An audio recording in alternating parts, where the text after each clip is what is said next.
Back to my channel Nirdesha Deepika. আশা করি সবাই খুব ভালো আছো। আজকে তোমাদের সাথে শেয়ার করব একটা বেবি ফুড রেসিপি।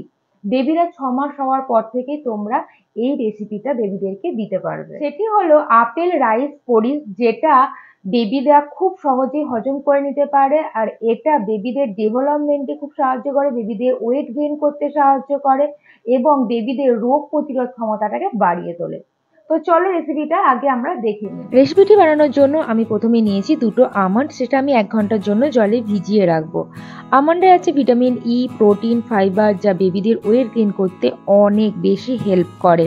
বেবি যদি খুব ছোট হয় তাহলে তোমরা কিন্তু একটা আমন্ড নিতে পারো। তারপরে নিয়ে নিয়েছি একটা অ্যাপেল তোমরা বেবিদের খাবারে ব্যবহার করার আগে অবশ্যই টেস্ট করে নেবে যেন আপেলটা মিষ্টি হয়, তাহলে কিন্তু বেবিরা খেতে বেশ পছন্দ করবে। বেবি যেহেতু খুবই ছোট সেই জন্য আমি এখানে অর্ধেক আপেল নিয়েছি। আপেলটা অবশ্যই আমি ধুয়ে নিয়ে তারপরে ব্যবহার করছি। তারপরে ভালোভাবে খোসা ছাড়িয়ে, আর অবশ্যই যখন তোমরা আপেল ব্যবহার করবে বেবিদের খাবারে, দানাটা দেখবে যাতে রেসিপিতে না যায়। তো দেখো খুব সুন্দরভাবে আমি পরিষ্কার করে ছাড়িয়ে নিয়েছি। এবারে খুব ছোট ছোট করে কেটে নেব, তারপর রেসিপিতে আমি এটা ইউজ করব। অ্যাপেলে থাকে ভিটামিন এ, ভিটামিন সি, প্রচুর পরিমাণে আয়রন, ফাইবার, যা বেবিদের ডেভেলপমেন্টে সাহায্য করে, বেবিদের ওয়েট গেইন করতে সাহায্য করে। আর বেবিরা যখন 6 মাস পর থেকে ফাস্ট ফুড খাওয়াটা শুরু করে, আমরা কিন্তু প্রথমে ওদেরকে অ্যাপেলটা দিয়ে স্টার্ট করি, কারণ অ্যাপেল কিন্তু খুব তাড়াতাড়ি হজম করে ফেলতে পারে বেবিরা। তো দেখো খুব সুন্দরভাবে কাটা হয়ে গেছে। এবার আমি এটা একটা মিক্সিতে পেস্ট করে নেব, কিন্তু আমি এতে কোনো জল ইউজ করব না।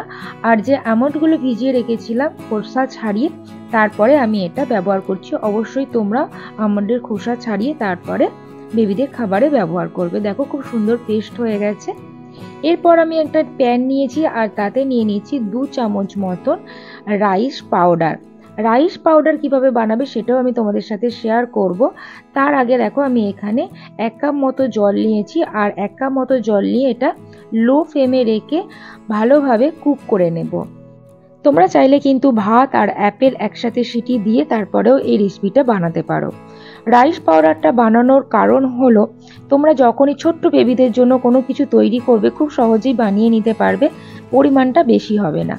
তো রাইস পাউডারটা বানানোর জন্য যে বাড়িতে আমরা ভাত খাই যে চালের, সেই চাল আমি ব্যবহার করেছি।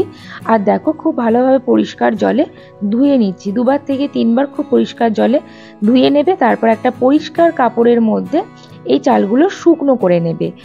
আর অবশ্যই চেষ্টা করবে ফ্যানের হাওয়াতে যেন শুকনো করতে পারো, বা আমি দেখো জানলার পাশে এইভাবে চালটা রেখে শুকনো করার চেষ্টা করেছি, যাতে রোদের তাপেতে এটা শুকনো হয়ে যায় খুব ভালোভাবে।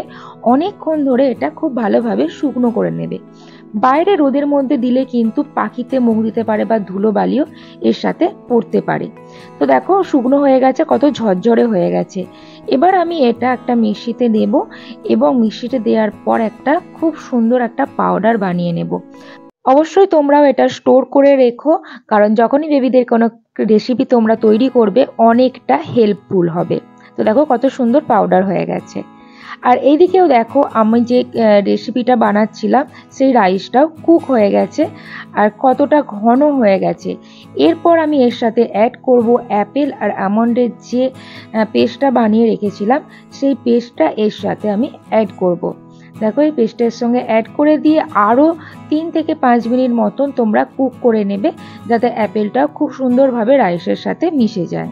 বেবিরা যেহেতু এখন 6 মাস, সেই জন্য তোমরা কোনোভাবেই এর সাথে নুন বা চিনি অ্যাড করতে পারবে না, কাউ মিল্ক অ্যাড করতে পারবে না। তোমরা এর স্বাদটা পরিবর্তন করার জন্য বা খুব সুন্দর বানানোর জন্য বেস্ট মিল্ক বা ফর্মুলা মিল্ক অ্যাড করতে পারো। অবশ্যই ফর্মুলা মিল্কটা আগে গরম জলে তোমরা গুলে নেবে, তারপর এর সাথে অ্যাড করতে পারো।